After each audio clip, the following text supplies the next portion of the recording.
नमस्कार, स्वागत है आपका ईटीना स्वदेश पर। मैं हूं आपके साथ पूजा त्रिपाठी और मेरे साथ मेरे सहयोगी अभिषेक सत्यवर्तन भी मौजूद है और आप देख रहे हैं क्लोजिंग कॉल्स। और इस शो में हम बाजार के आखिरी 1 घंटों में किस तरह का एक्शन है इस पर बात करेंगे और ट्रेड के मौके कहां पर दिखाई दे रहे हैं, किन स्टॉक्स में एक्शन है, उस पर भी रणनीति में आगे हम बात करेंगे और बाजार पर चर्चा जारी रहेगी। बाजार पर एक नज़र डालें तो इस वक्त मार्केट में दबाव जारी है। निफ्टी 132 अंकों की गिरावट के साथ कारोबार कर रहा है। बैंक निफ्टी भी देखेंगे तो वहां पर 561 अंकों का दबाव है। तो हफ्ते का पहला कारोबारी सत्र बाजार दिन के निचले स्तर पर इस वक्त ट्रेड कर रहा है। और आज जिस तरीके से ग्लोबल क्यूज भी आ रहे थे वहां से भी संकेत कुछ नेगेटिव ही थे, तो इस तरह का अनुमान भी था कि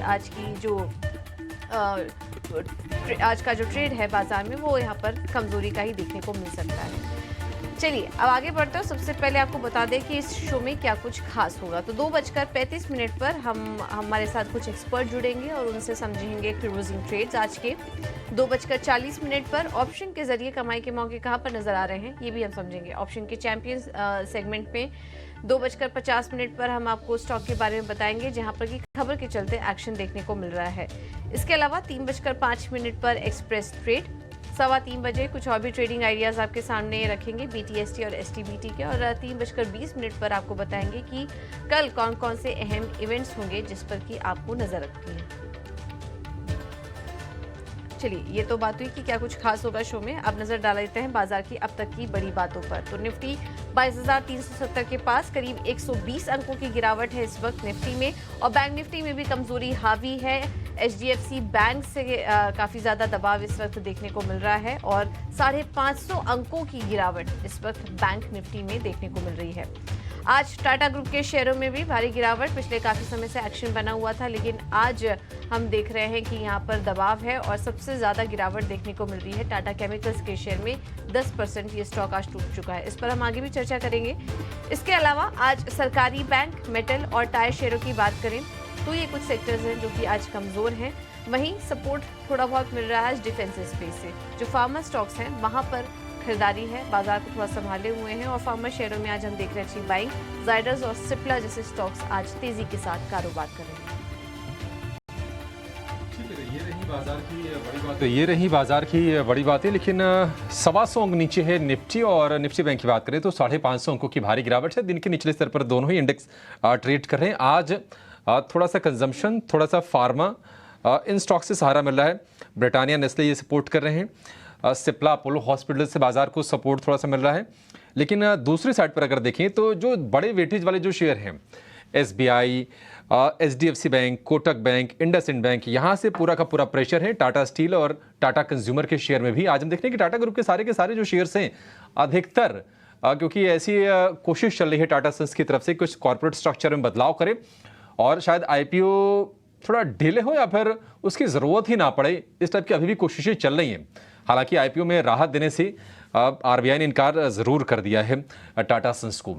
लेकिन अगर कुछ और शेयरों की बात करें, इंडिगो ब्लॉक डील के दम पर करीब करीब 4% ये चला है। आईसीसी प्रूडेंशियल, आरईसी, कुछ फाइनेंशियल स्टॉक्स में, इंश्योरेंस वाले स्टॉक्स में भी आज के सत्र में हम तेज़ी देख रहे हैं। और इसमें Bajaj Finserv, SBI life, Bajaj finance का भी आप नाम जोड़ लीजिए।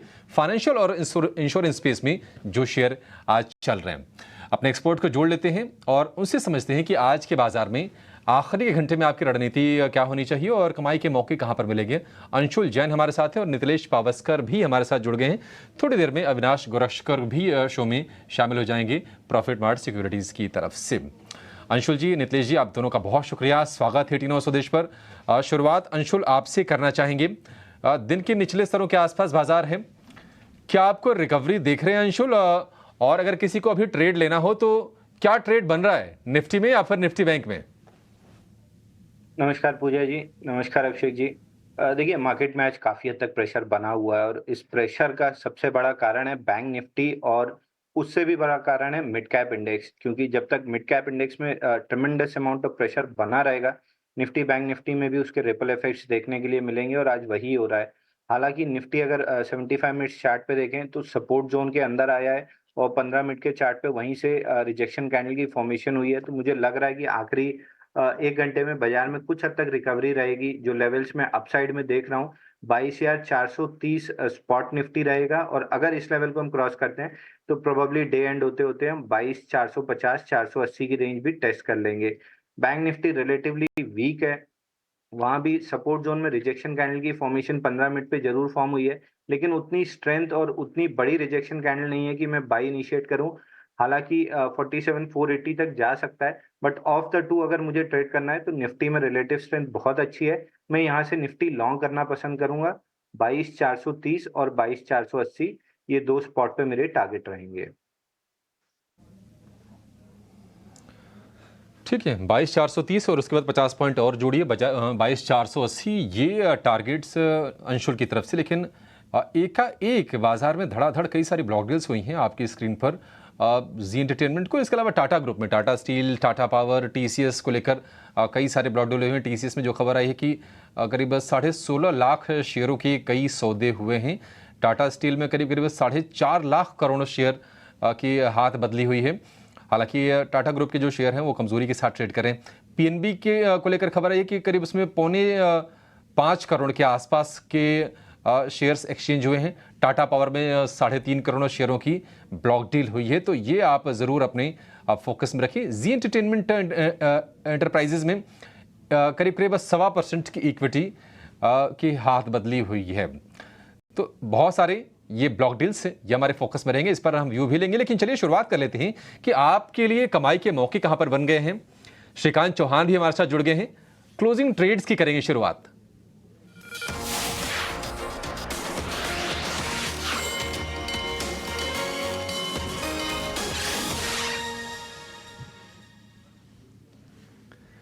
शुरू करेंगे क्लोजिंग ट्रेड्स शुरू करेंगे नीतिलेश से। नीतिलेश बताइए कहां पर मौके बन रहे हैं आखिरी के घंटे के लिए। देखिए, पहले मैं एक्सिस बैंक के शॉर्ट देना पसंद करूंगा। एक्सिस बैंक में अगर हम लोग देखेंगे तो एक अच्छा खासा हायर लेवल के ऊपर एक ट्रेंड लाइन का रिजेक्शन लेने की कोशिश कर रहा है। तो 1105 से लेके 1110 इस रेंज में बिकवाली करने की कोशिश करेंगे। 1110 रुपए का एक स्ट्रिक्टली स्टॉप लॉस, 1120 रुपए का एक स्ट्रिक्टली स्टॉप लॉस हम लोग मेंटेन करेंगे। पहला जो टारगेट होगा वो होगा 1080 से लेके 1070 के टारगेट के लिए हम लोग प्लान करेंगे। एक डिस्क्लोजर देना चाहता हूँ, क्लाइंट्स की एक पुट ऑप्शंस में ऑलरेडी पोजीशंस है, लेकिन मुझे लग रहा है कि फ्यूचर्स में भी अगर हम लोग पोजीशंस बनाते हैं तो यहाँ से एक रिस्क रिवॉर्ड रेशो अच्छा खासा हमें लोअर साइड में देखने को मिल सकता है। तो एक्सिस बैंक मुझे लग रहा है कि यहाँ से एक बिग वैल्यू का ट्रेड हो सकता है। ठीक है, तो एक्सिस बैंक हम देख रहे हैं कि बड़े हैवीवेट बैंकिंग काउंटर्स में बिकवाली भी है। एक्सिस बैंक में आप बिकवाली के लिए यहाँ पर ट्रेड ले सकते हैं। 0.5% नीचे इस वक्त कारोबार कर रहा है।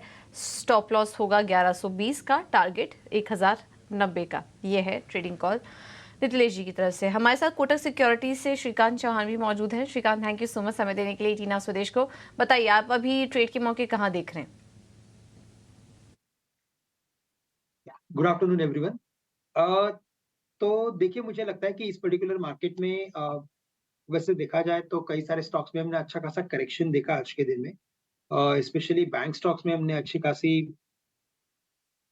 एक बिकवाली देखी प्राइवेट बैंक्स में। बट साथ ही साथ मुझे लगता है कि स्टॉक स्पेसिफिक एक्शन जो मार्केट में है वो कंटिन्यू रहेगा और आने वाले दिनों में हम और भी अच्छे कुछ स्पेसिफिक मोमेंटम वाले कुछ शेयर्स देख सकते हैं कि जहाँ पे अच्छी खासी रेट रिस्क रिवॉर्ड रेशो है और काफी अच्छा मुनाफा बन सकता है। स्पेसिफिकली अगर बात करें तो मुझे लगता है कि इस पर्टिकुलर मार्केट में इंडसइंड बैंक ये एक ऐसा स्टॉक है जिसे हम करंट लेवल से लॉन्ग करने की राय रखते हैं। उसका रीजन यही है कि ये स्टॉक अपने इंपॉर्टेंट लेवल्स के करीब आ चुका है और हमेशा मैंने देखा है कि इंपॉर्टेंट लेवल्स यानी कि रेजिस्टेंस के करीब आने के बाद स्टॉक में थोड़ा सा पॉज आता है और फिर उसमें वापस से एक रैली बनती है। तो करंट लेवल से इंडसइंड बैंक को लॉन्ग किया जा सकता है 1545 में। स्टॉप लॉस रखे यहाँ पे 1500 रुपए का, टारगेट्स नजर आते हैं 1650 रुपए के। तो इंडसइंड बैंक हमें काफी अच्छा लग रहा है और साथ ही साथ मुझे लगता है कि कंटेनर कॉर्पोरेशन ये एक स्टॉक है जो हमारे वॉच लिस्ट में होना चाहिए। करंट लेवल्स पे इंपॉर्टेंट सपोर्ट के करीब आ चुका है और सपोर्ट्स पे आने के बाद अभी इसमें पॉज बना हुआ है। तो अगर मैं करंट लेवल से इसे लॉन्ग करता हूँ जो 960 के करीब के है, यहाँ पे स्टॉप लॉस रखना पड़ेगा हमें 945 का, 945 का और टारगेट्स नजर आते हैं यहाँ पे 1000 से लेकर 1020 के।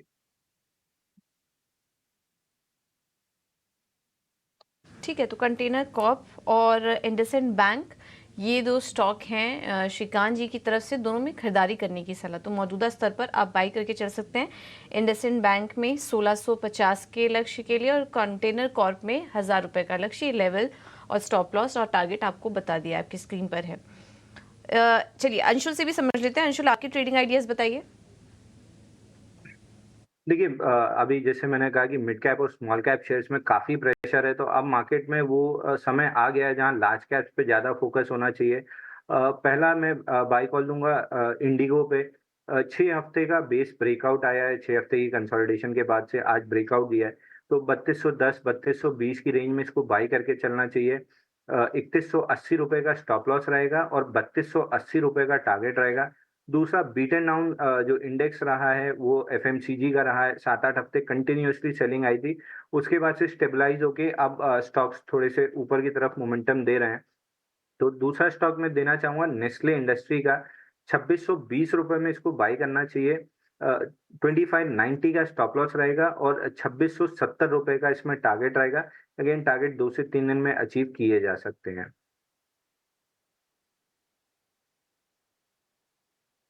ठीक है, नेस्ले इंडिया भी रडार पर है। आज हम देख रहे हैं कि कंजम्पशन वाले जो शेयर हैं थोड़े थोड़े से फ्लेवर में दिख भी रहे हैं, लेकिन ब्लॉक डील की झड़ी लगी हुई है। BHEL, power grid, SBI, PNB, Tata steel, Tata power, TCS, Zee entertainment, Samvardhana Motherson, मतलब एकाएक ऐसा क्या हुआ, इतनी सारी ब्लॉक डील्स हो रही हैं। पेटीएम में भी देख रहे हैं कि 0.2 इक्विटी का सौदा हुआ है। गजब का माहौल है। अविनाश जी, क्या कहेंगे इस ब्लॉक डील्स के बारे में आप?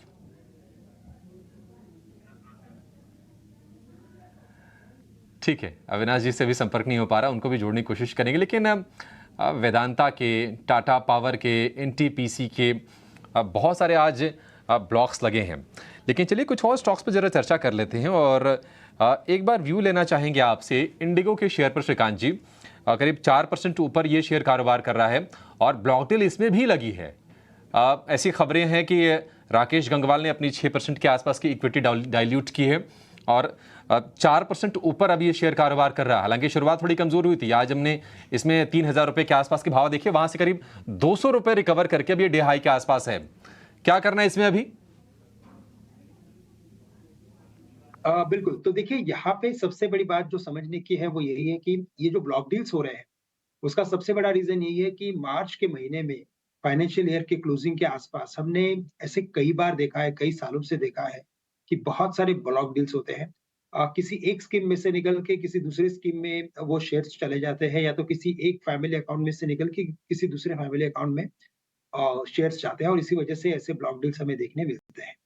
अनलेस एंड अनटिल कि इसमें कोई बड़ा इंस्टीट्यूशनल इन्वेस्टमेंट या कोई बड़े इंस्टीट्यूशनल ब्लॉक्स आ जाए या डील्स आ जाए, तब तक हमें लगता है कि इन डील्स का उतना रिलेवेंस नहीं है। लेकिन जैसे कि पिछले हफ्ते हमने कुछ देखा था कि भारती एयरटेल में कुछ डील्स हुए थे और उसमें जीक्यूजी पार्टनर्स ने भारती एयरटेल के शेयर्स लिए थे। अगर ऐसे कोई डील्स अगर देखने मिल जाते हैं डे एंड के आसपास, तो फिर हमें लगता है कि उन स्टॉक्स में हम अच्छी खासी तेजी देख सकते हैं। अच्छा, इसके अलावा इंडिगो की बात करें, इंडिगो देखिए एक ऐसा स्टॉक है कि जिसमें ग्रेजुअल अप ट्रेंड बना हुआ है। यहाँ पे बहुत ही सिंपल स्ट्रैटेजी हमें रखनी है, बाय ऑन डिप्स की स्ट्रैटेजी फॉलो करें। कोई भी करेक्शन है, जैसे कि आज एक करेक्शन हुआ था because of block deals, promoters ने अपने कुछ शेयर्स बेचे थे। स्टॉक नीचे खुला था 3050 के करीब, अब वहाँ से 3250 हुआ है। इन लेवल्स पे लेना मुझे लगता है कि ऑन इमीडिएट बेसिस रिटर्न्स नहीं मिल सकते हैं, but yes over the period हमें लगता है कि बिल्कुल इसमें रिटर्न्स बनेंगे। हमें लगता है कि ये स्टॉक 3500 से लेकर 3700 के लेवल्स भी आने वाले कुछ हफ्तों में या महीनों में दिखा सकता है।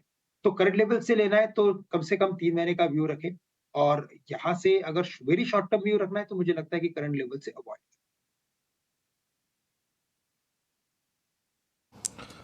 ठीक है, इंडिगो को लेकर ये व्यू। लेकिन पावर ग्रिड के शेयर में गिरावट बढ़ी है। अब ये शेयर दिन के निचले स्तर पर कारोबार कर रहा है क्योंकि इसमें भी एक ब्लॉक डील लगी है। करीब करीब 2.5% ये शेयर नीचे 285 रुपये के आसपास का भाव है।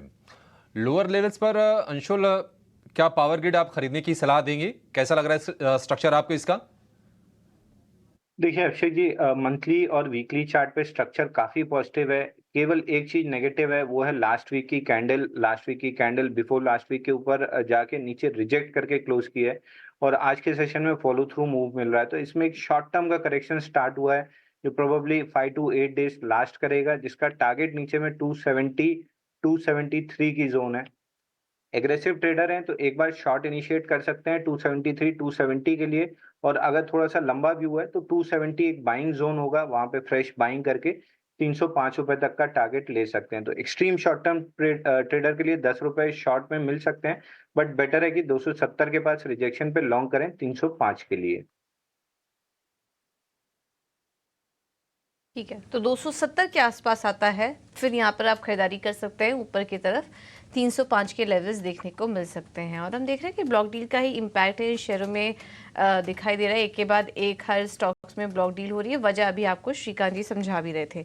मेटल स्टॉक्स पर एक बार नज़र डाल लेते हैं। आज ये भी टूट रहे हैं। एनएमडीसी, मॉयल, सेल, वेदांता, टाटा स्टील, सभी में करीब 2 से 3% की कमजोरी आज दिखाई दे रही है। नितलेश जी, क्या व्यू बन रहा है आपका मेटल स्टॉक्स में, और कहीं पर अभी भी शॉर्ट साइड के मौके मिल रहे हैं? लग रहा है कि मुझे एक इम्पोर्टेंट सपोर्ट जो है वो ब्रेक नहीं हुआ है। जब तक सेल में अगर हम लोग देखेंगे तो 125, 127 ये लेवल्स ब्रेक डाउन नहीं होते, तब तक मेरे हिसाब से डरने की बात नहीं है।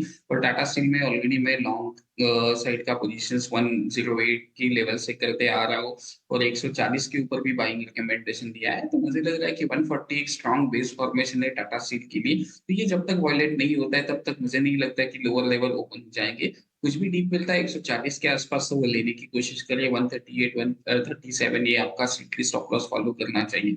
मुझे लग रहा है कि एक बार के लिए अगर ये 160 के ऊपर सस्टेन होता है तो इसमें एक बड़ा टारगेट हमें देखने को मिल सकता है। तो फ्यूचर्स में नई पोजीशंस बनाएं, कैश में पोजीशंस बना के चल सकते हैं। टाटा स्टील मुझे अच्छा लग रहा है। 140, 142 ये लेवल्स एक अच्छा खासा अट्रैक्टिव लेवल बाइंग के लिए हो सकता है। ठीक है, तो ये है व्यू टाटा स्टील पर। और हम देख रहे हैं फार्मा और हेल्थ केयर स्टॉक्स कमज़ोर, बाजार में भी अच्छा चल रहा है, अच्छी बाइंग नज़र आ रही है। फोर्टिस हेल्थ केयर अब देखिए 4.5% ऊपर आ चुका है। अपोलो हॉस्पिटल में 2.5% की तेज़ी है। नारायण हृदयालय जैसे स्टॉक्स 8% ऊपर। तो हम देख रहे हैं कि फार्मा हेल्थ केयर स्पेस में काफ़ी अच्छी बाइंग इस बीच नज़र आ रही है। श्रीकांत जी, क्या व्यू बन रहा है आपका इन स्टॉक्स में? कहीं पर एंट्री लेने के मौके बन रहे हैं? देखिए, तो यहाँ पे हमें लगता है कि काफ़ी सोच समझ के हमें इन पर्टिकुलर स्टॉक्स में इन्वेस्ट करना पड़ेगा, क्योंकि यहाँ पे जो न्यूज़ फ्लो बना हुआ है, अगर इस न्यूज़ फ्लो को अगर काफ़ी अ अ, और भी अगर इसको शायद इन पर्टिकुलर न्यूज़ को अगर और सपोर्ट अगर मिलता है, तो फिर इन सब स्टॉक्स में आने वाले दिनों में अपसाइड काफ़ी कैप रहेगी। लेकिन अगर मैं यहाँ से अगर लंबी अवधि का नज़रिया लेता हूँ, तो मुझे लगता है कि एनएच और अपोलो हॉस्पिटल्स, इन दोनों पे हमें लगता है कि as a investment basis invest करके चलना चाहिए।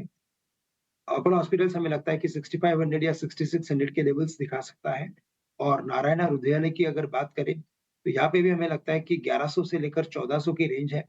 अ, अगर इसमें कोई भी करेक्शन अगर आता है 1200 के करीब, तो बिल्कुल इसमें लॉन्ग की पोज़ीशंस बनाई जा सकती है। लेकिन करंट लेवल से मुझे लगता है कि इसे अवॉइड करें, क्योंकि मुझे लगता है कि ये स्टॉक थोड़े और कंसोलिडेट होंगे, थोड़ा और इन सभी में बेस बिल्डिंग फॉर्मेशन बनेगा, उसी के बाद इन सभी स्टॉक में हम तेज़ी देख सकेंगे। तो करंट लेवल से अगर जो भी हमने रैली देखी है, मुझे लगता है कि थोड़ा करेक्शन का इंतज़ार करें और करेक्शन में इसे खरीद के चल सकते हैं। ठीक है, करेक्शन का इंतज़ार करें करंट लेवल से। लेकिन नितिलेश, आप ज़रा ना एक बार सारे के सारे जो बैंकिंग स्टॉक्स जो दिग्गज हैं, SBI, HDFC bank, Kotak bank, IndusInd bank, चूंकि इसमें 1 से 1.5%, पौने 2% तक की गिरावट है, लेकिन गिरावट नहीं, मैं तो तेज़ी करना चाहता हूँ। तो अगर कोई कॉन्ट्राबेट लेना हो इन चारों में से, तो आपको ठीक क्या लग रहा है? क्या आप सहमत हैं कहीं कॉन्ट्राबेट लिया जा सकता है?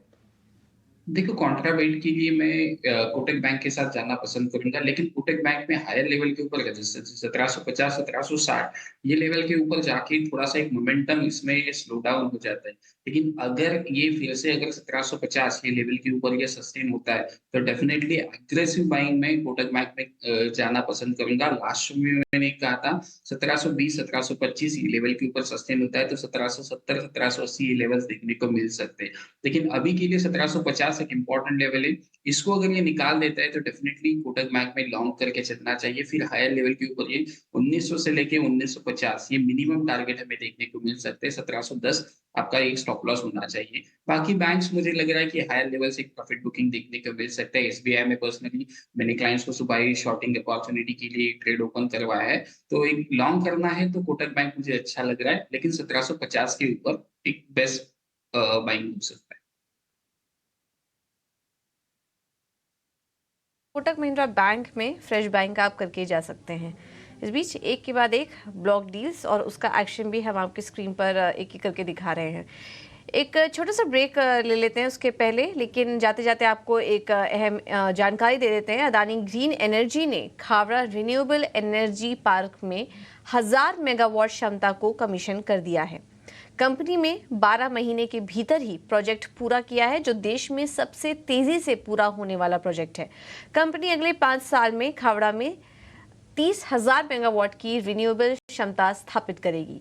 प्लांट में पैनल की सफाई के लिए पूरी तरह waterless robotic module cleaning system का इस्तेमाल होगा।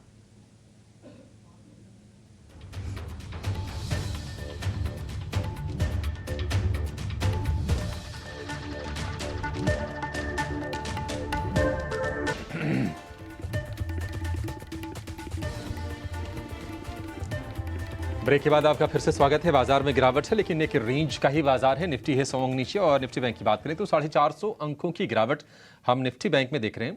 एडवांस डिक्लाइन रेशियो पूरी तरह से हम कहेंगे कि आज मंदी के खिलाड़ियों के पक्ष में है, क्योंकि आज मिड कैप और स्मॉल कैप इंडेक्स में भी गिरावट देखने को मिल रही है। स्मॉल कैप इंडेक्स तो करीब 1.5% टूट गया है। हर एक बढ़ने वाले शेयर के मुकाबले 4 गिरने वाले शेयर बाजार में इस वक्त हैं। और अगर आप एफएनओ की लिस्ट को देखेंगे तो वहां पर थोड़ी सी राहत आपको जरूर दिखेगी। एडवांसेस 78, उसके मुकाबले डिक्लाइन से 103। लेकिन एनएससी और बीएससी अगर आप देखेंगे तो आपको थोड़ी सी अलग तस्वीर जरूर दिखेगी। लेकिन वायदा बाजार में ऑप्शंस में आपके लिए पैसे कहां पर बनेंगे ये जानेंगे और लेकर आएंगे ऑप्शंस का champion.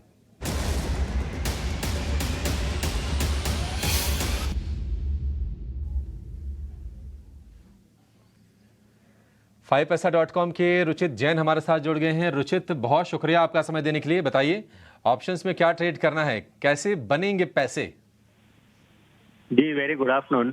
Well no, I think short term के लिए या अगर नेक्स्ट 1-2 ट्रेडिंग सेशंस के लिए देख रहे तो थोड़ा कंजर्वेटिव अप्रोच हमारा है मार्केट्स के लिए। ऑल्दो ब्रॉडर ट्रेंड मार्केट्स का अभी भी पॉजिटिव है, इसके लिए जो ट्रेड है वो बाय साइड में है, लेकिन डिफेंसिव स्टॉक में है जो है मैरिको। सो स्टॉक अपने सपोर्ट के आसपास ट्रेड कर रहा है। एक bullish pattern no technically stock ने लास्ट थर्सडे को बनाया था, पिछले हफ्ते गुरुवार को।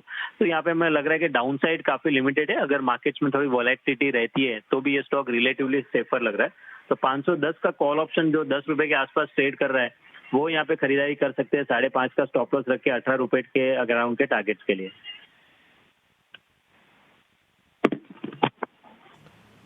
ठीक है, मैरिको हालांकि कमजोर है, लेकिन एट द मनी कॉल खरीदनी है 510 वाली 10 रुपए के भाव पर।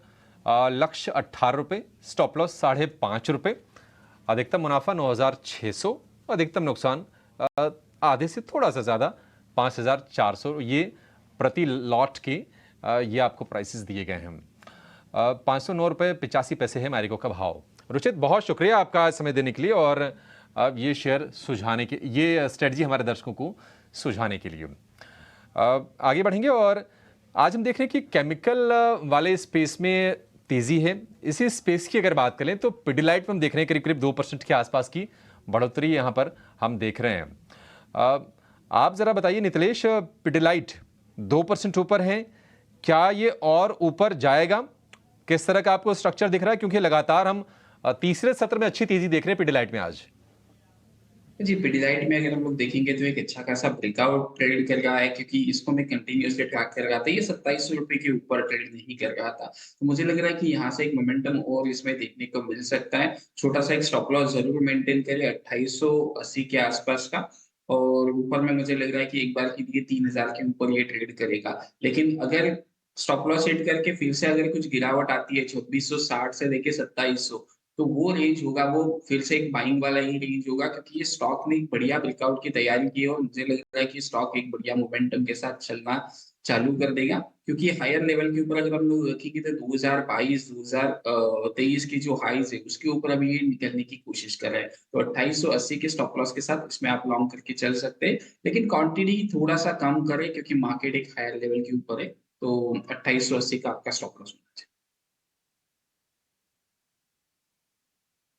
180 का स्टॉप लॉस होना चाहिए। स्टॉप लॉस लगाकर आप लॉन्ग करके चल सकते हैं। क्वांटिटी कम रखिए, लेकिन और तेज़ी यहाँ पर आ सकती है पिडिलाइट के शेयर में, और अन्य केमिकल स्टॉक्स में भी हमने चर्चा की।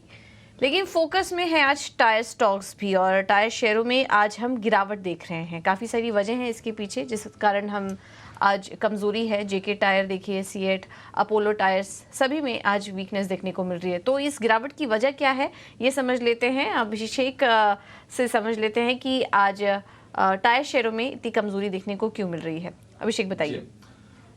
जी पूजन, देखिए करेक्शन दो है दरअसल। एक तो डिमांड वाला भी एंगल है कि ट्रक की, बस की जो रेडियल टायर्स होती हैं उनकी रिप्लेसमेंट डिमांड नहीं आ रही है।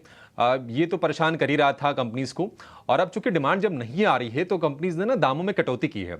तो ट्रक के और बस के रेडियल टायर, जिसको कि हम आमतौर पर टीबीआर बोलते हैं, और अब मॉडर्न व्हीकल्स में इसी का इस्तेमाल होता है, जो कि हाई स्पीड ड्राइविंग में इसका ज़्यादा इस्तेमाल होता है, और कहीं ना कहीं ये फ्यूल एफिशिएंट भी माने जाते हैं।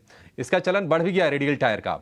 1.5 से 2% के आसपास की कटौती की है कंपनीज ने, और कुछ जो ज़्यादा बिकने वाले जो टायर्स हैं उनकी कीमतों में 500 से लेकर 800 प्रति जोड़ी कटौती की गई है। अपोलो टायर्स ने और जेके टायर समेत कुछ और कंपनीज ने कीमतों में कटौती की, और उसके चलते हमने शेयरों पर असर आज देख भी रहे हैं। ट्रक सेगमेंट के जो लीडर है एमआरएफ में भी कीमतों में कटौती की थी, तो आज एमआरएफ में आप उतनी कमजोरी नहीं दिखेंगे, लेकिन जेके टायर में और अपोलो में ज़्यादा कमजोरी दिखेगी। टीबीआर ट्रक बस रेडियल टायर की जो सेगमेंट है इसमें कटौती है दूसरी बार हुई है, और जैसा कि बता रहे थे आपको कि ट्रक रिप्लेसमेंट सेगमेंट में टायर्स की मांग में कमजोरी के संकेत के तौर पर भी इसको देखा जा रहा है। एक बड़ी चिंता यह है कि जो नेचुरल रबर है उसके दाम है, उसमें करीब करीब अगर आप तिमाही आधार पर देखेंगे तो 11% के आसपास की बढ़ोतरी हुई है।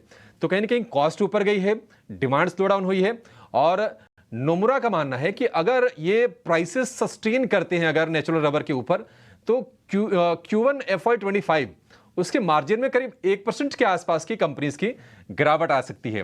तो कह सकते हैं कि 2-3 फैक्टर्स हैं जिसके चलते हम ये आज टायर स्टॉक्स में कमजोरी देख रहे हैं।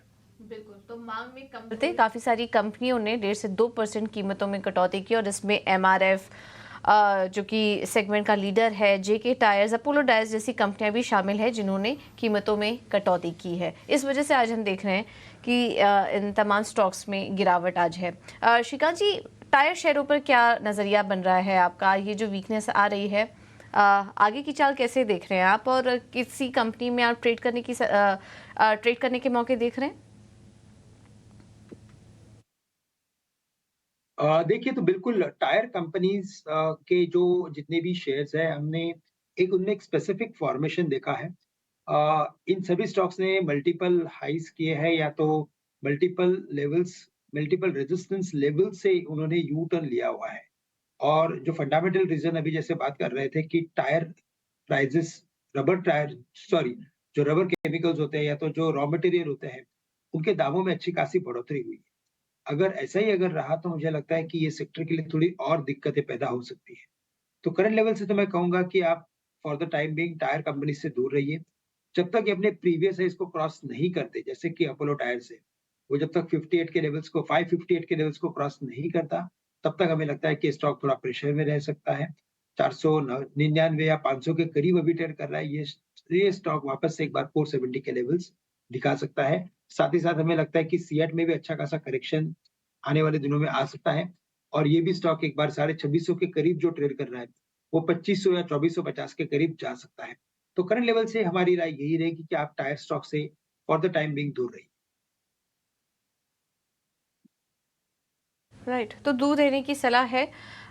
टायर स्टॉक से फंडामेंटली भी और टेक्निकल स्ट्रक्चर भी ज़्यादा कुछ अच्छा नज़र नहीं आ रहा है, तो फिलहाल इन शेयरों से दूर रहिए। सीएट जैसे स्टॉक्स यहाँ से और ज़्यादा टूट सकते हैं। सबसे ज़्यादा देखिए आज कमज़ोरी जेके टायर में ही है, क्योंकि जिसकी बात हम कर रहे हैं, जिस कंपोनेंट की, ट्रक बस रेडियल टायर की, सबसे ज़्यादा जो हिस्सेदारी है वो आय में वो जेके टायर में आती है, करीब 50% से ज़्यादा की हिस्सेदारी। इस वजह से जेके टायर आज ज़्यादा टूट रहा है। चलिए, तो बात हुई टाइस्ट शेयरों की। एक छोटे से ब्रेक के लिए हम यहाँ पर रुकेंगे। अब हमारे साथ ब्रेक के बाद कुछ और भी स्टॉक्स पर चर्चा करेंगे।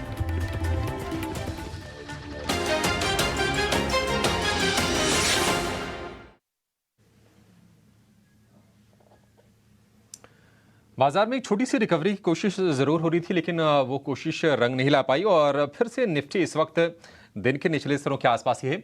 22,350 के करीब है निफ्टी। निफ्टी बैंक की बात करें तो 500 अंकों के आसपास की गिरावट इस वक्त निफ्टी बैंक में भी देखने को मिल रही है। जरा डीलिंग रूम का हाल चेक कर लेते हैं। किन स्टॉक्स को लेकर चर्चा हो रही है, कौन सी खबर गर्म है, ये जानते हैं हमारे सहयोगी शरद दुबे जुड़ गए हैं। शरद, बताइए। जी बिल्कुल, हमारी जो बातचीत डीलर से हो रही है और यहाँ पे जो है दो अहम बात सामने आ रही है। एक तो एचएनआई सेलिंग जो है हमें देखने मिल रही है स्मॉल कैप और एसएमई स्पेस में, और ओवरऑल हमारी जो बातचीत हो रही है ओवरऑल नेटवर्क से, तो यहाँ पता चल रहा है कि ग्रे मार्केट प्रीमियम जो अपकमिंग आईपीओज है वहाँ पे भी जो है आप कह सकते हैं थोड़ी सी इवेपोरेशन देखने मिल रही है और करेक्शन आ रही है। आज जो हमारा स्टॉक रहेगा वो है पीसीबीएल। यहाँ पे डीलर से खबर आ रही है कि एचएनआई सेलिंग जो है बहुत सारे काउंटर्स में स्टॉक के प्रति देखने मिल रही है। वॉल्यूम्स की बात करें तो लगभग 3 टाइम्स 20 डे एवरेज वॉल्यूम्स है, और पिछले 5 सेशन में अगर बात करें तो 16% का जो है डाउन टिक देखने मिला है। अगर बात करें मार्की इन्वेस्टर्स की तो आशीष कचोलिया का लगभग 2% स्टेक इस कंपनी में होल्डिंग है, और इम्पॉर्टेंटली एफआईज का भी होल्डिंग 7% से ऊपर है। अगर ट्रिगर्स की बारे में बात करें तो दो अहम ट्रिगर्स सामने आते हैं। ऑफकोर्स Q3 नंबर्स तो बहुत अच्छे थे पीसीबीएल के, और उसमें एक अच्छी रनअप भी हमें देखने मिली। बट दो बात है जिस पे ट्रिगर और बाजार की जो है नज़र रहेगी। सबसे पहला है कैसे किस तरह वो डेट रीपेमेंट करते हैं अपने 2 एक्विजिशंस के जो उन्होंने लिया था तीसरे तिमाही में, और इसके अलावा आगे जाते हुए मार्जिन्स में एक बुलिश नज़रिया देखने मिल सकता है, क्योंकि कंपनी का जो प्रोडक्ट मिक्स है उसमें बदलाव देखने मिल रहा है। Q3 में भी वो देखने मिला, और एनालिस्ट का मानना है कि ये Q4 और फर्स्ट क्वार्टर FY25 में भी दिखेगा। तो पीसीबीएल में जो है ओवरऑल एचएनआई सेलिंग देखने मिल रही है, इसलिए स्टॉक में गिरावट भी है।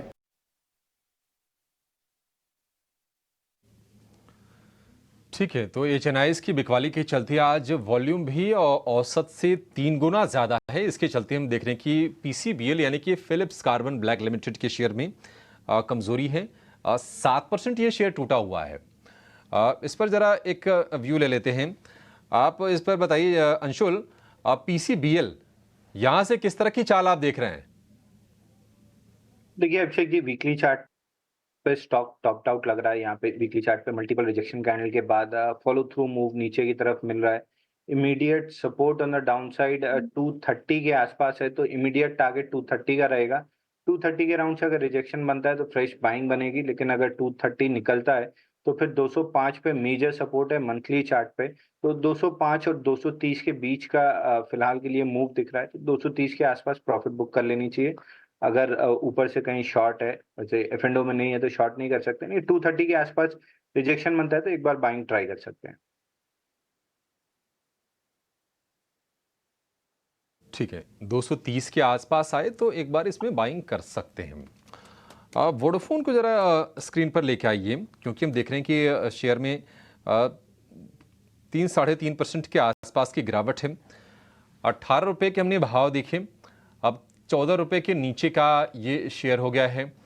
अविनाश जी, बहुत शुक्रिया आपका समय देने के लिए। सर, कहाँ रह गए थे आप? बहुत देर हो गई आपको आते आते। शेख जी, हमारे ऑफिस में ना थोड़ा सा पावर का प्रॉब्लम था, तो आई थिंक अभी फाइनली सब कुछ ठीक हो चुका है, तो माफी चाहता हूँ लेट आने के लिए। नहीं, बिल्कुल सर, देर आए दुरुस्त आए, हम तो इसी बिलीव करते हैं। लेकिन जरा वोडाफोन को लेकर बताइए आप। जो भी खबरें आनी थी आ गई। 45,000 करोड़ रुपए का फंड रेज आ गया, जो सुनना चाहता था मार्केट। बावजूद इसके कोई रौनक नहीं, कोई स्टीम नहीं। हालांकि वो फंड रेज कैसे होगा, कौन डालेगा पैसे, इसको लेकर क्लैरिटी नहीं है। लेकिन 14 रुपए के आसपास का वोडाफोन कैसा लग रहा है, और क्या आपको लगता है कि ये सारी कवायदें रंग ला पाएंगी? क्योंकि कई सारे पैरामीटर्स पर तो ऑलरेडी ये कंपनी पिछड़ी हुई है। 5G में पिछड़ गई है, कस्टमर एक्विजिशन में पिछड़ गई है, लगातार जियो और एयरटेल अपने ग्राहक बढ़ा रहे हैं कहीं ना कहीं। तो क्या भविष्य है इसका? मैं आई थिंक अभिषेक जी, मैंने आपके चैनल पे पहले भी कहा है कि ये एक ऐसी कंपनी है जो हर क्वार्टर में 3,000 करोड़ के ऊपर का घाटा रिकॉर्ड कर रही है, और टेलीकॉम एक बहुत एसेट इंसेंटिव वाला धंधा है। 5G में बहुत सारा पैसा अभी भी इनको लगेगा, और 20-25 हजार करोड़ की इक्विटी इन्फ्यूजन होने के बावजूद मुझे लग रहा है कि इनके कंपनी के लॉसेस अभी भी कम होने में काफी समय लगेगा। पहली सिंगल बात जो आपने सही कही कि इनका कस्टमर बेस निकल रहा है, सारे कस्टमर्स कम हो रहे हैं, वोडाफोन के कस्टमर्स आइदर जियो के पास जा रहे हैं, भारती के पास जा रहे हैं। तो आगे का जो स्ट्रेटेजी और रोड मैप है वो मार्केट अभी भी पूरी तरह से कॉन्फिडेंट नहीं है। और मुझे लग रहा है कि इक्विटी से ज्यादा मार्केट ये सोचेगी कि टेक्नोलॉजी के फ्रंट पे, कॉस्ट कटिंग के फ्रंट पे ये क्या कदम उठाएगी, क्योंकि ऑपरेटिंग लेवल पे पैसा कमाती है लेकिन कर्जा जो है वो बहुत ज्यादा है। मेरे ख्याल से 75-80 हजार करोड़ का कर्जा है। तो ऐसे हाई लिवरेज कंपनीज के लिए मुझे लगता है कि ये ट्रेडर फेवरेट हो सकती है, लेकिन पोर्टफोलियो में रखने लायक नहीं है। और मैं समझता हूँ कि अभी तो टेक्निकल वाले भी शायद थोड़े से चौकन्ना हो चुके थे, क्योंकि आज जो बाजार गिरा है, देखिए नॉर्मली हम देखते हैं कि जो फंडामेंटली सबसे वीक कंपनियां होती है वो सबसे ज्यादा गिरती है।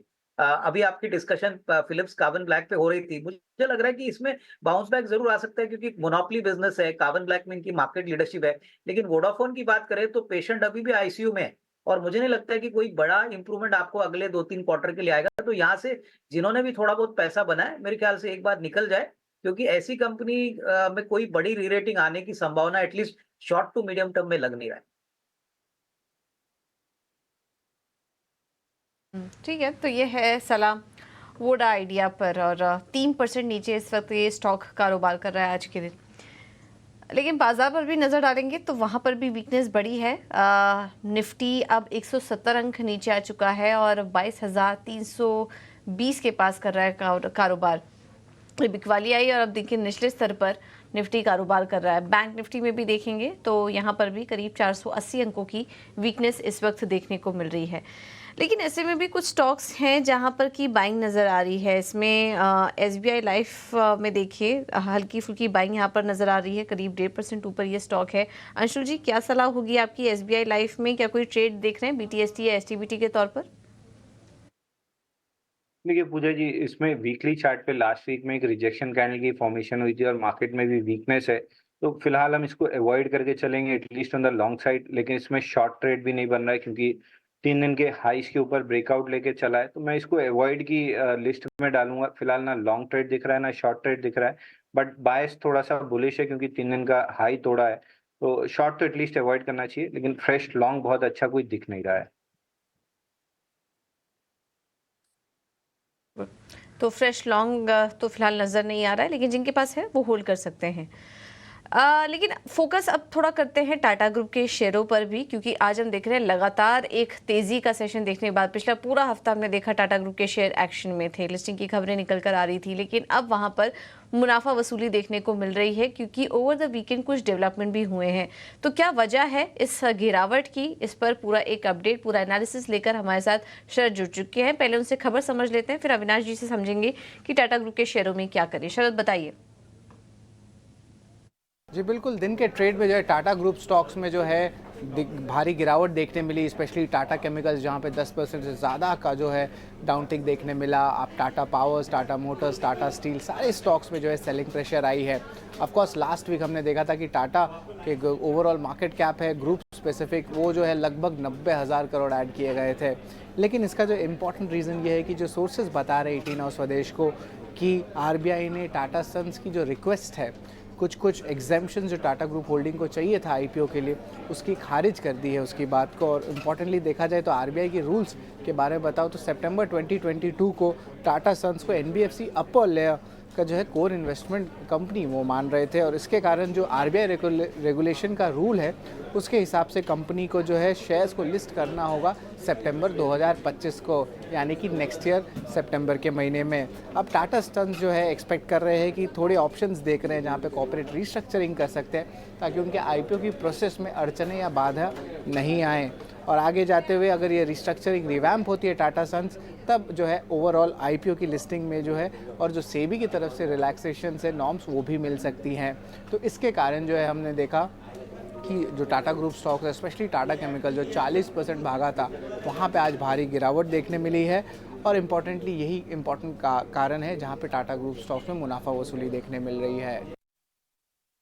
कुल टाटा ग्रुप के शेयरों में मुनाफा वसूली पिछले हफ्ते टाटा ग्रुप के शेयर में का जो मार्केट कैप था वो करीब करीब 90,000 करोड़ रुपए बढ़ गया था अगर ओवरऑल ग्रुप का मार्केट कैप देखें तो। लेकिन इस खबर के आने के बाद तमाम शेयर्स आज टूट रहे। Tata chemicals, Tata investment Corp, Rallis India, Tata consumer, सभी स्टॉक्स में आज दबाव है। और खबर अभी शरद आपको बता भी रहे थे कि आरबीआई लिस्टिंग की जो नियम है वहाँ पर ढील नहीं दे रही है। दिसंबर 2025 डेडलाइन है, तो उस नियम के तहत लिस्टिंग में कुछ अड़चने ना आए, इसलिए टाटा ग्रुप अब फिलहाल रिस्ट्रक्चरिंग के ऑप्शंस भी देख रही है। अविनाश जी, आपसे भी समझना चाहेंगे, अभी शायद आप पूरा एनालिसिस करके बता भी रहे थे, अब यहाँ से टाटा ग्रुप के शेयरों में क्या करें? क्या जिनके पास ऑलरेडी है और इतनी तेज़ी यहाँ पर देखने को मिली थी लिस्टिंग की उम्मीद के बाद, अब ये जो अपडेट आ रहे हैं और हमें थोड़ी एक्सक्लूसिव जानकारी मिल रही है, उसके बाद अब टाटा ग्रुप के शेयरों में क्या रणनीति होनी चाहिए यहाँ से?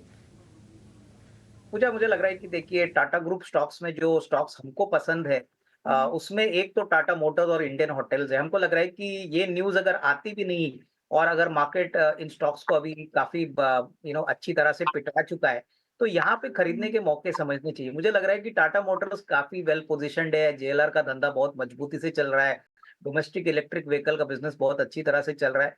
कहीं न कहीं मुझे लग रहा है कि देखिए मार्केट उन्हीं स्टॉक्स को ग्रुप में फ़ोकस करेगा, जहाँ पे अर्निंग्स ग्रोथ आने वाले साल, डेढ़ साल के लिए मजबूत रहेगी। दूसरा इंडियन होटल्स की बात करें तो देखिए इंडियन होटल्स भी बहुत तेज़ी से अपना ज्योग्राफिकल प्रेज़ेंस बढ़ा रहा है। तो मुझे लग रहा है कि टाटा केमिकल्स में जो आपने 35-40% का मूव देखा प्योरली क्योंकि इनका 3% टाटा सन्स में था। यहाँ पे फंडामेंटली अगर बिज़नेस देखें, तो सोडा ऐश की कीमतें काफ़ी ड्रास्टिकली गिरी है।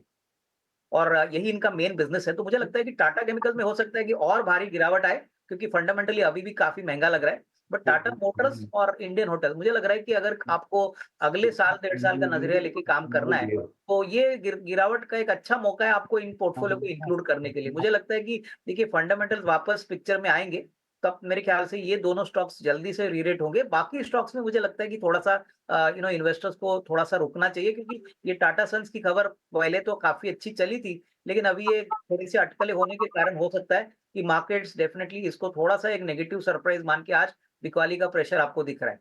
तो टाटा मोटर्स और Indian Hotels I think are definitely good bets अगर किसी को मीडियम लॉन्ग टर्म व्यू लेके काम करना है। टाटा ग्रुप के तमाम शेयरों में आपको राय दे दी गई है। फंडामेंटल्स के साथ रहिए, यहाँ से अर्निंग्स को देखिए किस तरह की रहती हैं। काफ़ी स्टॉक्स अच्छे लग रहे हैं, मौजूदा स्तर पे काफ़ी स्टॉक्स में एंट्री के भी मौके बन रहे हैं, जैसा कि अभी अविनाश जी बता भी रहे थे, तो वहाँ पर आप नज़र रखिए। चलिए, तो बात हुई टाटा ग्रुप के शेयरों की, अब आगे बढ़ते हैं। आखिरी कुछ मिनट रह गए हैं बाजार की क्लोजिंग को, तो उससे पहले समझ लेते हैं कि बीटीएसटी और एसटीपीटी ट्रेड के मौके कहां पर नजर आ रहे हैं। नीतिलेश जी, सबसे पहले आपसे शुरुआत करेंगे, आप बताइए कहां पर देख रहे हैं एसटीपीटी या बीटीएसटी ट्रेड्स? देखिए, मुझे लग रहा है कि एचएल में अगर हम लोग हायर लेवल के ऊपर देखेंगे तो एक सेलिंग प्रेशर देखने को मिलेगा। तो यहाँ पे मैं एक पोजीशन शॉर्ट करके चल सकता हूँ कि मुझे लग रहा है कि यहाँ से एक प्रॉफिट बुकिंग देखने को मिल सकती है 3250 ये लेवल्स तक प्रॉफिट बुकिंग देखने को मिल सकती है। स्टॉप लॉस हम लोग प्लान करेंगे 3400 रुपए के आसपास, मतलब यहाँ से एक 40 पॉइंट का रिस्क होगा और नीचे में टारगेट जो होगा वो तकरीबन एक 100 पॉइंट के आसपास का एक टारगेट हम लोग प्लान करके चल सकते हैं। एक डिस्क्लोजर देना चाहता हूँ, मॉर्निंग में एक क्लाइंट का पुट ऑप्शंस पोजीशंस बाय है, तो उस वजह से आप अपने फाइनेंशियल एडवाइजर्स के साथ डिस्कस करके पोजीशंस को मीट करें। तो एचएल में बिकवाली करके चल सकते हैं आप, 3200 के लेवल से आ सकते हैं, 250 200 के लेवल से आ सकते हैं। स्टॉप लॉस 3400 3450 का आप लगा के चल सकते हैं। यहाँ पर एचएल में बिकवाली करने की सलाह। श्रीकांत जी, आपसे भी समझना चाहेंगे, आप कहाँ पर एसटीबीटी या बीटीएसटी ट्रेड आपकी तरफ से क्या होगा? बिल्कुल, तो देखिए मुझे लगता है कि जैसे निफ्टी ने अभी एक लास्ट मिनट में जो एक सेल ऑफ दिखाया है, अ, वो एक काफ़ी शार्प सेल ऑफ है और करंट लेवल से मुझे लगता है कि इंडेक्स में हम और भी थोड़ी गिरावट देख सकते हैं।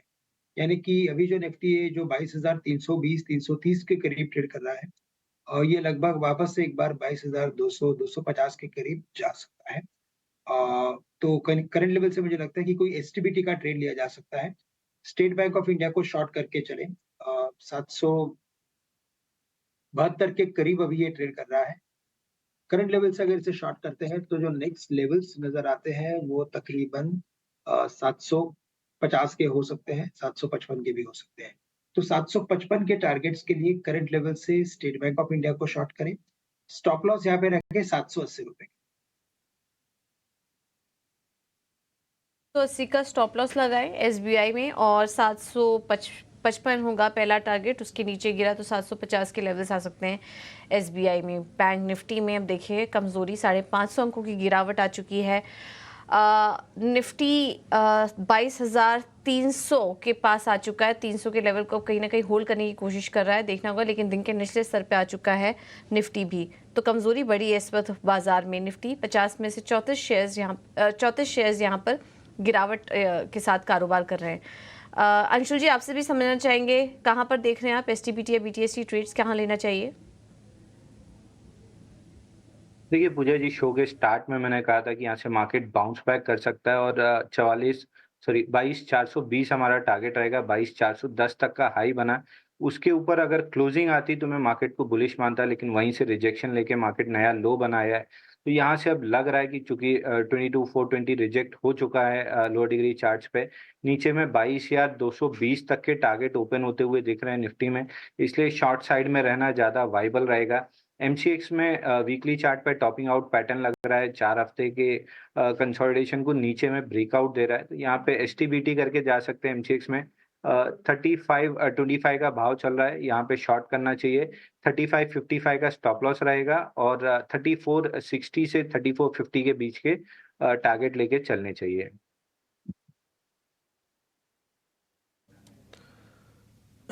ठीक है, एमसीएक्स में शॉर्ट करने की रणनीति अंशुल की तरफ से। एमसीएक्स के साथ साथ एमजीएल भी क्या शॉर्ट है क्या श्रीकांत जी? जरा चेक करेंगे आप इसको। 3% नीचे फिलहाल ये शेयर है। बिल्कुल, तो देखिए एमजीएल में भी मुझे लगता है कि वैसे काफी बड़ी गिरावट हमने ऑलरेडी देख चुके हैं। काफी बड़ी गिरावट देखी है हमने और 1270 1280 के करीब आ चुका है। बट चूंकि ये डेज लो के करीब बंद हो रहा है, मुझे लगता है कि इसमें गिरावट और भी बढ़ सकती है और ये स्टॉक कम से कम 1220 या 1225 के नेक्स्ट सपोर्ट लेवल्स के करीब जा सकता है। तो करंट लेवल से भी एमजीएल को शॉर्ट किया जा सकता है। 1275 के करीब ट्रेड कर रहा है। 1285 का स्टॉप लॉस रखें, कम से कम 10 से 12 रुपए का स्टॉप लॉस रखना जरूरी है और टारगेट्स नजर आते हैं 1225 के। ओके, तो ये है सलाह एनजीएल पर। अविनाश जी, बाजार में जब ऐसी गिरावट होती है, हम अक्सर देखते हैं कि फार्मा, हेल्थ केयर स्पेस ये थोड़ा संभालने का काम करते हैं और ऐसा दिख भी रहा है। अपोलो हॉस्पिटल जैसे स्टॉक्स, सिप्ला, डॉक्टर रेड्डीज, ये सब आज हरे निशान में हैं। फोर्टिस हेल्थ केयर, जितने भी स्टॉक्स का हम नाम लें, ये आज कहीं ना कहीं बाजार को संभालने की कोशिश कर रहे हैं। क्या व्यू बन रहा है आपका इन आज की जो गिरावट है? ऐसे में अब यहाँ से क्या हेल्थ केयर, फार्मा स्पेस और ज़्यादा अट्रैक्टिव है, यहाँ पर अग्रेसिवली अब खरीदारी कर लेनी चाहिए, यहाँ पोजीशन लेनी चाहिए? नहीं, बिल्कुल, देखिए हॉस्पिटल स्पेस में हमको फोर्टिस हॉस्पिटल काफी पसंद है, उसके बाद यथार्थ हॉस्पिटल्स। हमको लग रहा है कि दोनों ही हॉस्पिटल्स काफी वेल पोजिशन्ड है। देखिए स्पेशलिटी सेगमेंट में मुझे लगता है कि नारायण रुदाले भी एक अच्छी कंपनी है, जहां पे हमको लग रहा है कि अच्छा खासा आपको ग्रोथ देखने को मिलेगा। और not only from defensive point of view, but मुझे लग रहा है कि जिस प्रकार का focus government health care sector के ऊपर डाल रहा है और काफी आउटले उन्होंने बढ़ाया, तो कहीं ना कहीं अगर आपका नजरिया साल 1.5 साल का है तो यहाँ पे अच्छा पैसा बनेगा। दूसरा एक सेक्टर पूजा जो हो सकता है कि काफी समय के अंडर परफॉर्मेंस से चले, वो एफएमसीजी सेक्टर है, क्योंकि देखिए कंजम्पशन थीम अभी भी हमारे कंट्री में काफी स्ट्रांग है। तो जैसे कि गोदरेज कंज्यूमर है, ब्रिटानिया है, डाबर है, मुझे लगता है कि कहीं ना कहीं अगर होपफुली आने वाले 1-2 महीनों में रूरल पिकअप आता है, क्योंकि जिस प्रकार से अभी डिमांड टू व्हीलर्स के लिए बढ़ी है, पहला सिग्नल मेरे ख्याल से रूरल मार्केट से टू व्हीलर्स के आया है। नंबर्स बहुत तगड़े आ रहे हैं, तो उसका मतलब है कि एफएमसीजी भी पीछे नहीं होगा। तो रूरल मार्केट में से मुझे लग रहा है जिनका ज्यादा एक्सपोजर है, वहां पे एफएमसीजी प्लेयर्स देखिए, फार्मा में हॉस्पिटल प्लेयर्स देखिए, तो ये मौका मेरे ख्याल से आपको जरूर एक अच्छा रिस्क रिवॉर्ड देगा, प्रोवाइडेड आपका पास कम से कम 12-15 महीने का व्यू है, क्योंकि ये सारे स्टॉक्स वैसे तो कोई अननोन स्टॉक्स नहीं है, लेकिन अल्फा जरूर आपको 12 से 15 महीने में बनाने का पोजीशन हो सकता है। ठीक है, गोदरेज कंज्यूमर पर ये व्यू। अविनाश सर, आपसे ही जरा ना एचडीएफसी बैंक पर व्यू चाहिए। ऐसा 2-3 दफा हुआ 2-3 महीने में कि 1450 रुपए के आसपास जाके दम निकल जाता है, हालांकि जब भी हम किसी से पूछते हैं एचडीएफसी बैंक के बारे में तो सबके व्यू यही होते हैं कि लॉन्ग टर्म के लिए बहुत ही सही शेयर है, सही भाव पर है। लेकिन ये बताइए कि अगर किसी को लेना हो तो एचडीएफसी बैंक पर दांव लगाएं या फिर इंडसइंड, कोटक, एसबीआई, कुछ और शेयर्स हैं जो इससे बेहतर हैं अगर किसी को लॉन्ग टर्म के लिए लेना है तो? मेरे ख्याल से देखिए अभिषेक, मोस्ट इम्पोर्टेंटली क्या हो गया ना कि ये सारे बड़े जो बैंक्स है जैसे कोटक और एचडीएफसी बैंक ने पिछले 2 साल में कुछ भी नहीं किया है in terms of price out performance. और सबसे बड़ी बात रीजन है कि बेस भी बढ़ चुका है। और मेरे ख्याल से ऐसे स्टॉक्स में आपको 14-15% एट बेस्ट अच्छे मार्केट्स में आपको मिलेगा। तो आपको अगर अच्छा अल्फा और रिस्क रिवॉर्ड चाहिए तो मैं छोटे बैंकों को ज्यादा प्रेफर करूंगा, जैसे कि आईडीएफसी फर्स्ट बैंक है, उसके बाद सरकारी बैंक्स में बैंक ऑफ बड़ौदा है, कैनरा बैंक है। तो मुझे लग रहा है कि यहाँ पे risk reward is much better, क्योंकि कहीं ना कहीं मुझे लगता है कि देखिए लॉन्ग टर्म के लिए एचडीएफसी बैंक जरूर पैसा बनाएगा, लेकिन हो सकता है कि अगले 2-3 क्वार्टर के लिए एचडीएफसी बैंक थोड़ा और स्ट्रगल करे। तो आईडीएफसी फर्स्ट बैंक अच्छा लग रहा है, bank of Baroda, Canara bank, यहाँ पे मुझे लगता है कि पैसा अभी भी इन लेवल से अच्छा बन सकता है। तो यहाँ पे फोकस करना चाहिए, क्योंकि अल्टीमेटली अल्फा क्रिएशन और रिस्क रिवॉर्ड ही मार्केट्स में स्टॉक को लाइमलाइट में लेके आता है। एचडीएफसी बैंक में नहीं लग रहा है कि कोई बड़ी अपसाइड आपको शॉर्ट टू मीडियम टर्म में बनेगी। ठीक है, करेक्ट। हमारा जानने का ध्येय भी यही था कि हमारा मकसद बाजार में पैसे बनाने का होता है। रसूखदार नाम ठीक है, सेफ्टी नेट आपको कहीं ना कहीं देते हैं, लेकिन जहां पर बढ़िया वेल्थ क्रिएशन हो वो नाम एक बार हम अपने एक्सपर्ट से जान ले, समझ लें। लेकिन फटाफट जरा ये जानते हैं कि कल कौन से इवेंट्स होंगे जिस पर फोकस आपको रख के चलना है। तृप्ति उपाध्याय हमारे सहयोगी जुड़ गए हैं। तृप्ति, बताइए कल के लिए क्या ट्रिगर बनेंगे? जी हाँ, तो सबसे पहले बात करते हैं कल आईआईपी और सीपीआई के आंकड़े आएंगे जिन पर हमारी नज़र बनी रहेगी। इसके साथ ही अगर आईपीओ की बात करें तो कल पॉपुलर व्हीकल एंड सर्विसेज का आईपीओ खुलेगा और उसके साथ आरके स्वामी और भारत हाईवेज इंफ्रास्ट्रक्चर इन्वेस्टमेंट के आईपीओ की कल लिस्टिंग होगी। अगर दूसरे इवेंट्स की बात करते हैं तो सुप्रीम कोर्ट ने इलेक्टोरल बॉन्ड मामले में एसबीआई को एक बड़ा झटका दिया है। सुप्रीम कोर्ट ने एसबीआई को कल शाम तक बॉन्ड्स की सारी जानकारी चुनाव आयोग को सौंपने का आदेश दिया है। ईसी इस जानकारी को अपने वेब पोर्टल पर 15 मार्च तक अपलोड करेगा। इसके साथ ही कल पीएम मोदी के बहुत सारे दौरे होने वाले हैं। तो कल पीएम मोदी गुजरात के साबरमती और राजस्थान के पोखरण का दौरा करेंगे। गुजरात में पीएम कई प्रोजेक्ट्स की शुरुआत करेंगे तो वहीं पोखरण में भारत शक्ति का प्रदर्शन देखेंगे। भारत शक्ति में तीनों सेनाओं के स्वदेशी हथियारों की क्षमताओं का प्रदर्शन किया जाएगा। और इसके साथ ही कल पीएम मोदी 10 वंदे भारत ट्रेन को हरी झंडी भी दिखाएंगे। तो ये थे वो इवेंट्स और क्यूज जिन पर हमारी नज़र बनी रहेगी। ठीक है, तो ये कुछ बड़े इवेंट्स हैं जहां पर की फोकस रहेगा, कुछ स्टॉक स्पेसिफिक एक्शन और पीएम मोदी भी काफ़ी सारे उनसे जुड़े भी काफ़ी सारे इवेंट्स हैं जिन पर की फोकस रहेगा। और आईआईपी और सीपीआई के आंकड़े भी आएंगे और इसके अलावा प्राइमरी मार्केट में भी एक्शन बना रहेगा। चलिए, आखिरी 2 मिनट रह गए हैं बाजार की क्लोजिंग को और मार्केट पर नज़र डालें तो इस वक्त दिन के निचले स्तर पर क्लोजिंग करने को तैयार 22,300 के लेवल्स को लेकिन नहीं तोड़ा मार्केट ने, उसी के ऊपर क्लोजिंग यहां पर आज देखने को मिल सकती है। और बैंक निफ्टी की भी बात करें तो 530 अंकों की कमजोरी इस वक्त देखने को मिल रही है बैंक निफ्टी में। श्रीकांत जी, आपसे सवाल होगा, अब कल किस ओपनिंग जो है आज की जिस तरह का हफ्ते का पहला कारोबारी सत्र था, कमजोरी देखने को मिली, कल किन लेवल्स पर आपकी नजर होगी जब मार्केट खुलेगा? बिल्कुल, तो देखिए मार्केट की क्लोजिंग लोअर लेवल्स पे हो रही है, तो मुझे लगता है कि यहाँ से बैंक निफ्टी के लिए जो सपोर्ट्स आएंगे वो आएंगे 46,900 के करीब। काफी बढ़िया सपोर्ट है, उन लेवल्स के करीब कॉन्ट्रा व्यू के साथ एक लॉन्ग की पोजीशंस बनाई जा सकती हैं। और निफ्टी मुझे लगता है कि 22,270-250 के लेवल्स के करीब अगर आता है तो उन लेवल्स के करीब लॉन्ग की पोजीशंस बनाई जा सकती है। स्टॉप लॉस हम यहाँ पे रखेंगे 22,200 का, तो 22,250-275 के लेवल्स निफ्टी के लिए और 46,900 के लेवल्स बैंक निफ्टी के लिए एज अ सपोर्ट वर्क करेंगे। ठीक है, 22,200, 22,250 एक झटके में हम देख रहे हैं कि 200 अंक ऊपर से निफ्टी ने गंवा दिए। और गुरुवार को हमने देखी थी कि थोड़ी सी कमजोरी थी, वो कमजोरी आज एक्सटेंड हो गई, करीब 250 अंक नीचे निफ्टी बंद होने की तैयारी में है। 1 मिनट से भी कम का समय रह गया बाजार में, तो अब हम कोई ट्रेड वेड कुछ नहीं जानेंगे, अब फटाफट रिकैप कर लेते हैं कि आज बाजार में हुआ क्या है। हुआ यह है कि टाटा ग्रुप के शेयरों में आज लगातार जो तेजी चल रही थी टाटा केमिकल्स में, टाटा इन्वेस्टमेंट में, वो थम गई है। और थमने की वजह यह है कि टाटा सन्स के आईपीओ को लेकर जो चर्चा चल रही थी उसको खैर आरबीआई से राहत तो नहीं मिली, लेकिन ऐसी खबरें आई हैं कि अपने कंपनी के स्ट्रक्चर में कुछ बदलाव करने की टाटा सन्स तैयारी कर रहा है और इसके चलते ये फोकस में रहेगा। टाटा सन्स और टाटा ग्रुप से जुड़ी तमाम जो शेयर हैं वो। टाटा कंज्यूमर गिरा है आज, टाटा स्टील ये शेयर कमज़ोर हुआ है, टाटा केमिकल्स में 9.5% के आसपास की गिरावट देखने को मिली है। इसके अलावा आज ब्लॉक डील्स भी और ब्लॉक डील्स का भी असर हमने देखा है।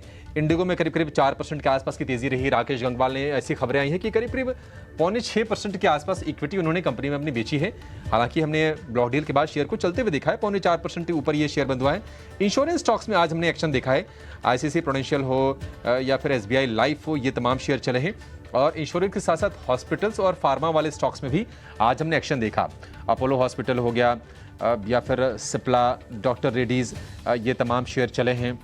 अगर कंजम्पशन वाले बास्केट को थोड़ा सा और बड़ा अगर हम कर दें तो नेस्ले, ब्रिटानिया, एशियन पेंट्स, ये सारे के सारे शेयर आज बढ़िया बढ़त के साथ यहाँ पर कारोबार होते हुए दिखा। लेकिन पावर ग्रिड, इसमें भी ब्लॉक डील लगी। पावर ग्रिड में 2.5% कमजोरी रही। टाटा स्टील में कमजोरी रही। बैंकिंग शेयरों ने दरअसल बाजार के मूड को थोड़ा खराब करने का काम किया, क्योंकि एसबीआई बड़ा वेटेज रखता है, वहां पर कमजोरी रही। एचडीएफसी बैंक, जिसका कि वेटेज सबसे ज्यादा है, 1.25% के आसपास की कमजोरी एचडीएफसी बैंक पर ही और 1450 रुपए के लेवल के आसपास क्लोजिंग आज हमने देखी है। बाकी एचयूएल, एनटीपीसी, ये तमाम शेयरों ने भी आज बाजार का मूड खराब करने का काम हफ्ते के पहले कारोबारी सत्र में किया है। तो निफ्टी 22,318, ठीक 175 अंक नीचे बंद हुआ है। एक बार सेटल होगा तो देखेंगे आंकड़े क्या निकल के आते हैं, लेकिन इसके आसपास ही रहेंगे। सेंसेक्स में 600 अंकों की गिरावट रही है और निफ्टी बैंक में 47,289 पर क्लोजिंग हुई है, 550 अंकों की भारी गिरावट के साथ। चलिए, इसी के साथ इस शो को हम यहाँ पर समाप्त करेंगे। अंशुल जी, श्रीकांत जी और नितेश जी, साथ ही अविनाश जी, आप सभी का बहुत शुक्रिया आज जुड़ने के लिए और तमाम शेयरों पर अपनी राय देने के लिए। फिलहाल मुझे और पूजा को दीजिए इजाजत। एक छोटे से ब्रेक के बाद अब कराएंगे कल की तैयारी। आप कहीं जाइएगा नहीं। नमस्कार।